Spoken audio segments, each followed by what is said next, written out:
Hey everybody, it's Ryan, and I'm gonna do a comparison and a little bit of tutorial of two different devices by this company right there. And so what we have here is a battery tester, and we also have a battery tester and charger. Two different devices. I'm gonna highlight the differences between them. So I'm just doing a quick overview of this. So this device runs off of the battery that it's connected to. This device here runs off a 120 volt cable. So you got to plug it in, and you have about a 5-foot extension cord. Plug it in, and that powers this device. So the charger, when you connect it, it will illuminate, and then you have all these different settings that are in here. Quick test, in vehicle, out of vehicle, waveform review data, and print data. So I'm not going to give too much details on this because this other device does pretty much the exact same thing, except for a couple things that are different. So this device does the same as this other device regarding testing the battery in and out of the vehicle, also testing the alternator, also testing the starter, and those stats. Well, this device, this tester also comes with a USB to USB-C where you can hook this up to, let's just say, a computer or printer of some sort, and you can take the results that come out of this and you can print them out. You can, if you want to have a hard copy of it, you could definitely. The quick test, battery in vehicle, battery out of vehicle, you basically just hit enter. You have regular flooded, AGM flat. So this just happens to be an AGM battery we're testing. GB, hit enter. This battery here has got 800 cold cranking amps, 1,000 cranking amps. AH here is actually only 50. And so what we would do is just go down here, hit enter. It's testing, it's 100%. So this is after we've already charged it, because what this will tell you is a couple different things. And the stats between the two of these devices are pretty much identical here. Note, the cold cranking amps are only 115, where the actual battery is supposed to be 800. And we are going to focus on a battery test. So we're gonna go to battery test and then hit OK. This just happens to be an AGM, hit OK. Cold cranking amps, OK. 800, which should be right there. So you can either toggle this up or down like this. Okay, so we're at 800. Then we're gonna hit OK. It's gonna do the test. And I got a feeling this battery is no good, but let's just see. So healthy, 0. Charge 52, it's saying replace. All right, now if we wanted to charge battery, we're gonna want to do a couple different things. So we can either go to a standard charge, hit OK. You're gonna determine if it's automotive or motorcycle. And then we have a couple different battery types. This would be a AGM battery, hit OK. And then it's gonna go through the normal charging. But if we wanted to back out of that and go to, and notice the voltage is right, 14.4, 14.1. Okay, so it's going through these steps here, 14.2. But we're gonna go back to the quick charge. Gonna go up, gonna go to enter.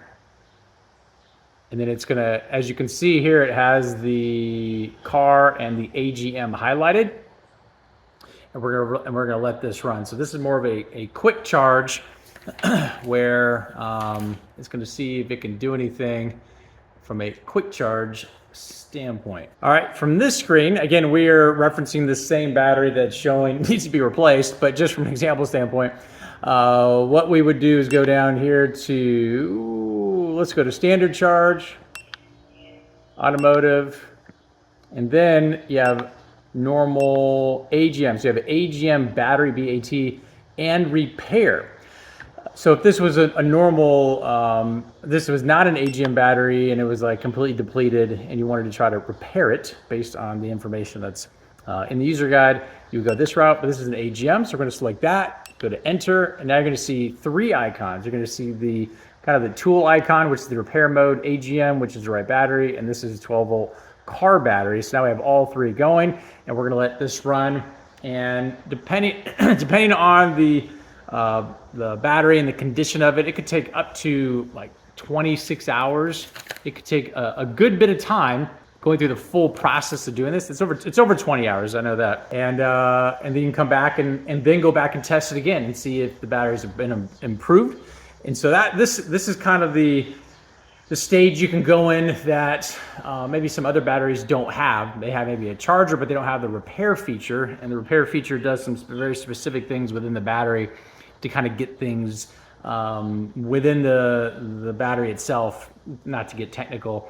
But this is where a battery is completely depleted and needs some work, and it can kind of get that going. Now, after testing it, if it still says repair, then you know it's a wrap, and you got to go on and replace the battery. But this is a very cool feature that allows you to determine, hey, this battery might be salvageable before you go out and try to replace it. All right, this is what it looks like on the repair mode AGM car after it's gone through the whole 100% cycle. And so this is where it is in step 8. This is step 8 in the full 8-step process. Now what we'll do, since this battery was already determined to be needing to be replaced, now that we've done this, now we're gonna go back and do a test. So now we're gonna go back out of this, and we're gonna go to battery test and see if that fixed it. I would be very surprised if it did, because this battery was not good, but let's see, right there. That's what it's at, 800.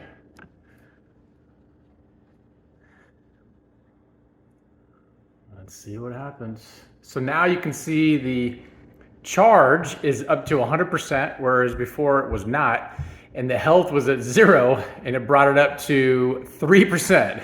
So it repaired it 3% when it was completely done, but this battery is so far gone that it still needs to be replaced. So that's just a good indicator to let you know, okay, cool, we have a fully charged battery, but it's not able to do what it needs to do. You're only 139, I believe that's amps. That is not enough compared to the rated 800 amps. So that's the issue there, because the battery is just so done.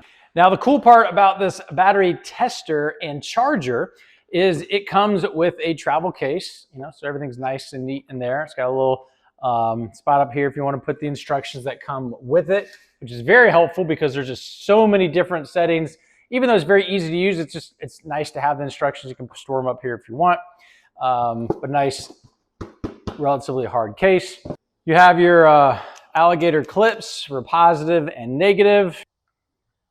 Now, when this illuminates, this unattended mode finally illuminates, that's because you've let this thing sit on the battery. It's like a tender, and it will let you know just at a glance. So you have a visual cue that, oh, the battery is ready to go at any given time. So if this is red, or this is illuminated, I should say, if this is illuminated, then you know the battery is always ready to go. And this is basically after it's gone through an 8-step charge process. There's 8 steps.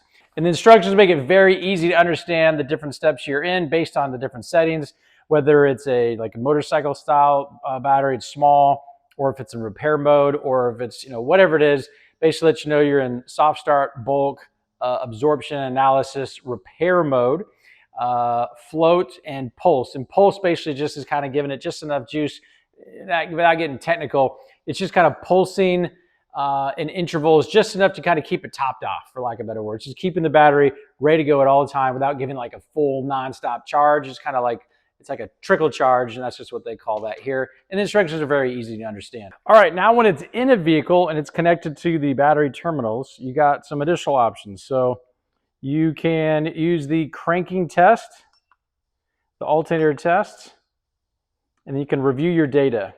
And so unlike the other device where you could actually review and then connect it to an actual like a device and a printer, this is all done within the actual screen here. So just from an example standpoint, so you got a crank test, you hit OK, and then you go to, it tells you, gives some instructions, you go OK, it says start engine. So now with the engine on, it's giving you a crank test, Basically let you know if it's normal. That's how many milliseconds it took. So now we're gonna do an alternator test. Kind of the same thing. Hit OK, turn off headlights and keep air conditioner off for 10 seconds. So we follow the instructions and I'll hit OK. It's gonna tell me to then turn on the headlights and air conditioner to max, keeping idle for 10 seconds. And then after that's done, it's giving me a load, unload, ripple, and voltage is normal. So this is fantastic because this lets you know, okay, do I have a battery issue? Is it charged, but it's in bad shape because of the cold cranking amps, which we shared earlier? Is the car not able to start because there's an issue with the starter? Or do we have an issue with the alternator, which will all be identified in any one of these different steps? Now, if we're going to review data, we go to this option. We can go to the charging record, and that's information of the charge that we have on file. Go down to battery test. This is where it tested it and said it's really bad. So everything that we've already looked at, cranking test, this is exactly what we just looked at. And then you have an alternator test, what we just looked at. All right, in summary, hopefully that kind of gave some ideas as far as the differences between the two. Note that when I was showing the results, some of the results were a battery in the car, a different battery, because it was a good one, with the car battery running, and then this other one, which is bad. Now, full disclosure, this company sent this to me and said, Ryan, can you do some tests? Tell us what you think. Do a little comparison between these two devices. Hopefully, any and all your questions got answered, and we'll talk to you soon.